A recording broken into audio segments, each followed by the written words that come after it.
Bonjour à toutes et à tous.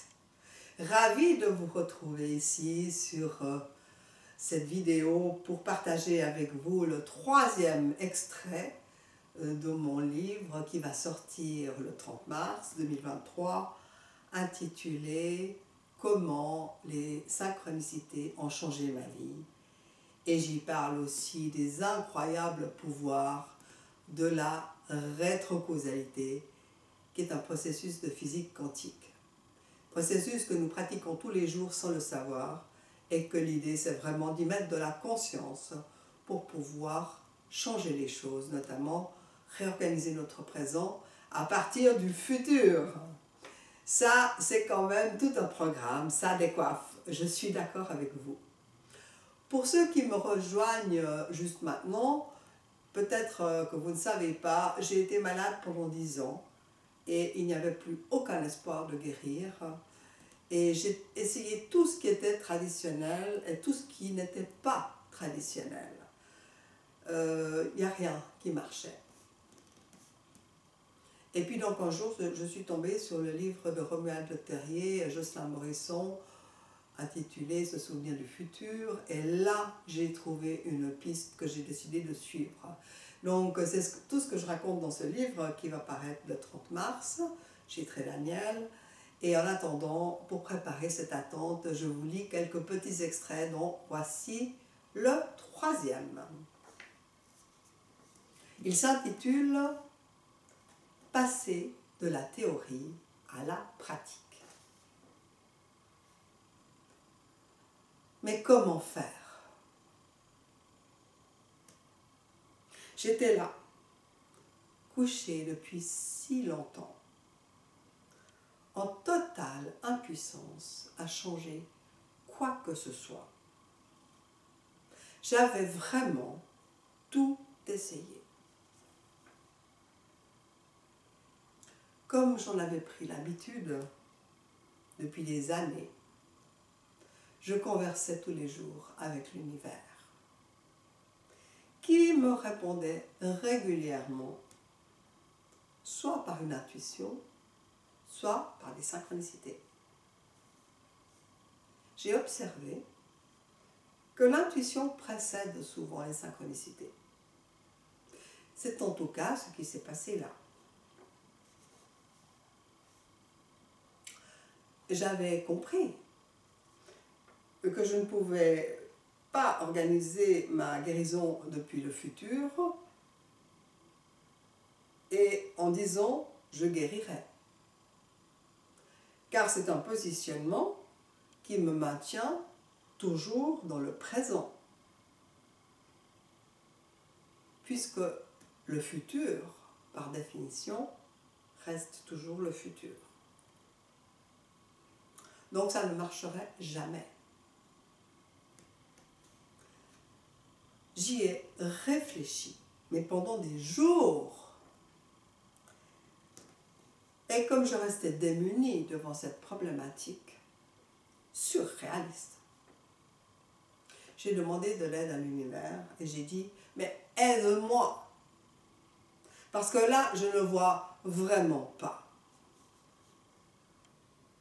J'étais quand même désespérée. Et j'ai lâché prise. Ce lâcher-prise est indispensable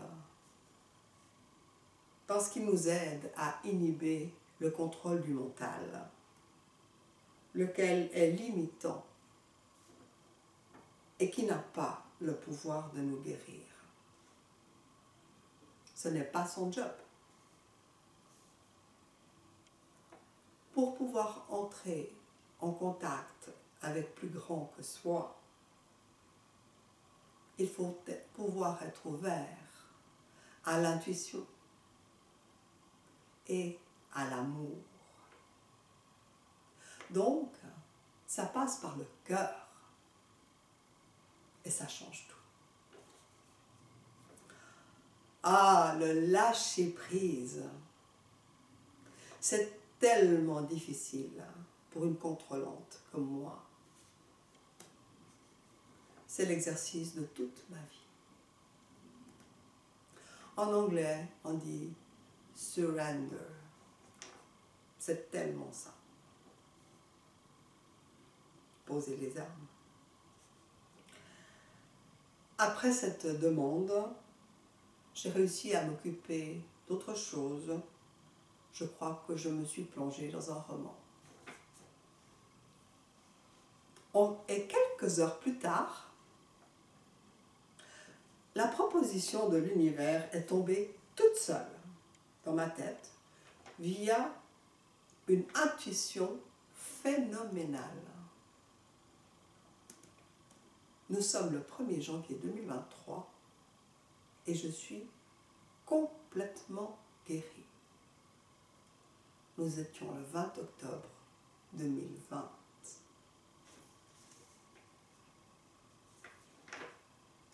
Et vous voyez, nous n'y sommes toujours pas à ce 1er janvier 2023.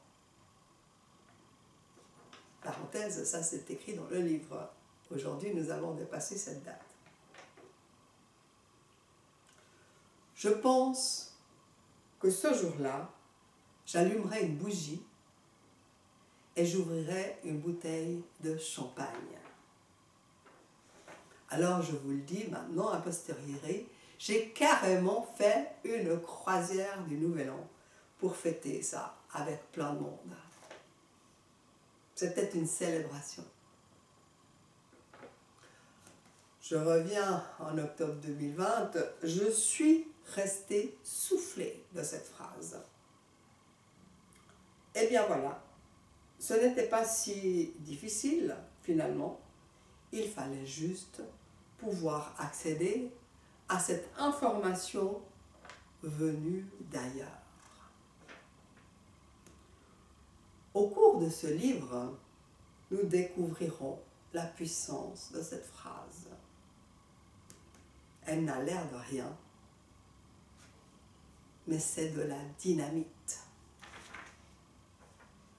À partir de là, tout a changé. C'est inimaginable. Voilà les amis, c'était ce 3e extrait de mon livre « Comment les synchronicités ont changé ma vie ». Vous me voyez là aujourd'hui devant vous en pleine forme, alors en octobre 2020, j'étais au fond de mon lit, j'avais perdu tous mes muscles, j'étais hyper malade et je n'avais aucun espoir. Voilà, je suis un exemple vivant de la réussite, de la pratique quotidienne, minute par minute, de la rétrocausalité et de l'observance des synchronicités. Et c'est magique. Voilà, ce sont tous des outils que je vous livre dans ce livre. Petit jeu de mots. Voilà, alors je vous dis à tout bientôt pour le 4e extrait. Au revoir.